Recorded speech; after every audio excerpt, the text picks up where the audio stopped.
बच्चों, कैसे हैं आप सब। मैं हूं आपकी लता मैम, आपके स्कूल एसकेपी मैक्सिन रोड से।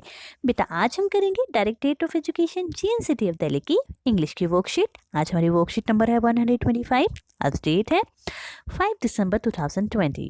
बेटा, आज हम हमारे इंग्लिश की टेक्स्ट बुक मैरी गोल्ड के unit 8 nobody's friend page number 130 से रिलेटेड वर्कशीट करेंगे। Good morning, students. Today we will meet another kid who doesn't want to share his thing with other. Good morning, बच्चों। आज हम एक और बच्चे के बारे में जानेंगे जो कि अपनी चीजें दूसरों के साथ शेयर करना नहीं चाहता, जिसको अच्छा नहीं लगता। ठीक है, लेट्स रीड अबाउट हिम। चलो उसके बारे में पढ़ते हैं एंड एंजॉय द पोएम, और पोएम को एंजॉय करते हैं। Nobody's friend from your text book. चलो अपनी टेक्स्ट बुक निकालो, आपको भी ये वाली पोएम पढ़नी है और एंजॉय करना है। read the given lines and answer the questions given below. नीचे वाली लाइनों को पढ़ो और नीचे जो क्वेश्चन दे रखे हैं उनके आंसर दो।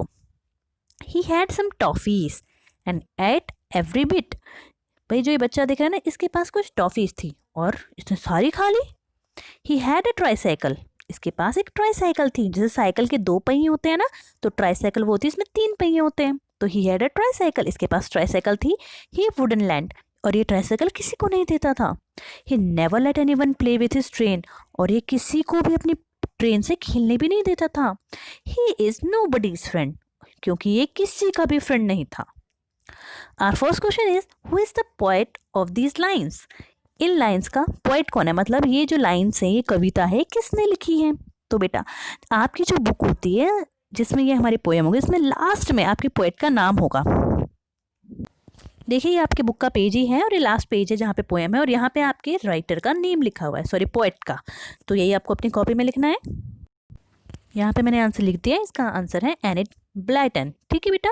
Are second question is make 2 words by using letter from the word tricycle. यहाँ पे ट्राईसाइकिल एक वर्ड लिखा है, इसी को तोड़कर हमें इसके अंदर से ही कोई 2 नए वर्ड बनाने हैं।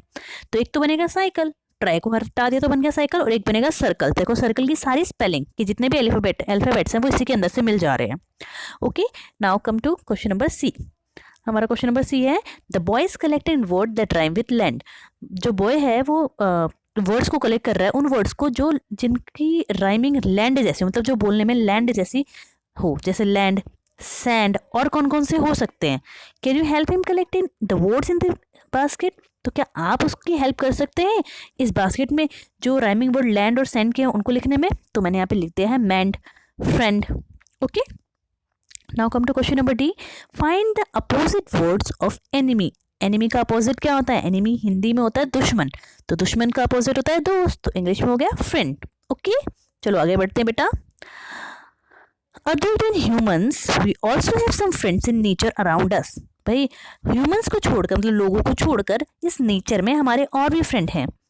Can you name some of them. क्या तुम उनमें से कुछ के नाम बता सकते हो। A few have been given, कुछ के नाम तो हमें दे, जैसे सॉइल मिट्टी, सन। देखो, मिट्टी भी हमें सब कुछ देती है। हमारे फ्रेंड का मतलब क्या होता है, जो हमारी हेल्प करता है, जो हमें सब कुछ देता है। तो सॉइल मिट्टी हमें सब कुछ देती है। सन सूरज भी हमें बहुत कुछ देता है।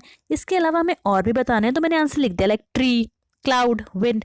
ट्री मतलब पेड़, क्लाउड मीन्स बादल, विंड मीन्स हवा। ये भी हमें बहुत कुछ देती है ना। आगे बढ़ते हैं। These friends stay by our side in all situation. जो ये हमारे ये फ्रेंड हैं, ये वाले, ये हमेशा हमारे साथ रहते हैं, चाहे कुछ भी हो जाए, है ना। कहीं भी आप चले जाओ, मिट्टी आपको मिलेगी, सूरज की रोशनी मिलेगी, पेड़ पौधे होंगे ही, बादल भी होंगे भाई, और हवा भी होगी ही, है ना। They also share with us so many things. और यही लोग, ये जो चीज़ें हैं, ये हमें बहुत सी चीज़ें देते भी हैं। Can you name some of these thing. क्या तुम कुछ ऐसे नाम बता सकते हो जो इनसे हमें मिलती हैं, जैसे पेड़, मिट्टी, सॉइल, इनसे जो हमें मिलता है, कुछ के नाम बता सकते हो। जैसे एक तो बता दिया फूड, ट्री से मिलता है, तो ट्री से हमें वुड भी मिलता है, मतलब लकड़ी मिलती है ट्री से। और सन से हमें लाइट मिल जाती है, सन से ही हमें हीट मतलब गर्मी मिलती है। और अगर हम इन्हीं से बात करें तो हमें वाटर भी हमें इन्हीं चीज़ों से मिल जाता है, जैसे क्लाउड से वाटर मिल जाता है। ठीक है बेटा, चलो आगे बढ़ते हैं। So do you know how soil gives us food. क्या आपको पता है कि मिट्टी हमें खाना कैसे देती है। लेट मी टेल यू, चलो मैं आपको बताती हूँ। Plants observe all the nutrition and water to grow from the soil and give us food to eat. देखो, प्लांट कहाँ पर होता है? मिट्टी पर होता है, और मिट्टी की वजह से ही, मिट्टी से ही प्लांट अपना सारा खाना पानी सब कुछ मिट्टी से ही लेता है। मिट्टी, प्लांट में जो जड़ें होती हैं वो मिट्टी के अंदर होती हैं, और जड़ें मिट्टी में से ही खाना और अपना पानी लेती हैं, जिसकी वजह से हमें खाना मिल पाता है। So the healthier the soil the better food produces. तो मिट्टी जितनी अच्छी होगी वो उतना ही खाना अच्छा बनाएगी। The better soil natural quality the more food that can be produced. और जितनी मिट्टी की क्वालिटी जितनी अच्छी होगी उतना ही अच्छा खाने की क्वालिटी भी होगी।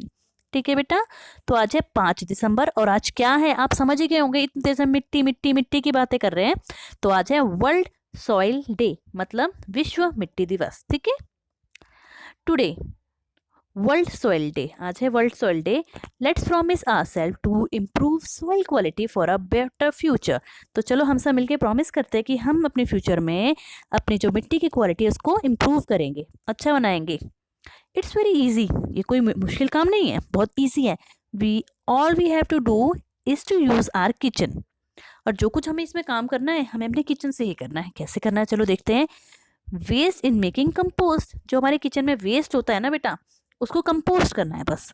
Just bury all your food waste under the soil either in pots और in the garden near by. जो भी आपकी किचन में वेस्ट है, जैसे चाय बनाने के बाद चाय पत्ती बच जाती है, ऐसी छिलके होते हैं, तो ये सब चीज़ें जो आपकी वेस्ट हैं इनको या तो किसी गमले में डालिए पॉट में, या फिर आपके आसपास कोई गार्डन है तो उसमें डाल दीजिए। इस तरीके से क्या होगा, मिट्टी की क्वालिटी और अच्छी होगी। ठीक है बेटा, अब आते हैं हम आज के अपने मैसेज पर। Keep maintaining physical distancing of 6 feet और 2 यार्ड्स। हमें बाहर अगर हम जा रहे हैं तो हमें डिस्टेंस बना के चलना है, 6 फीट का डिस्टेंस या 2 यार्ड का डिस्टेंस।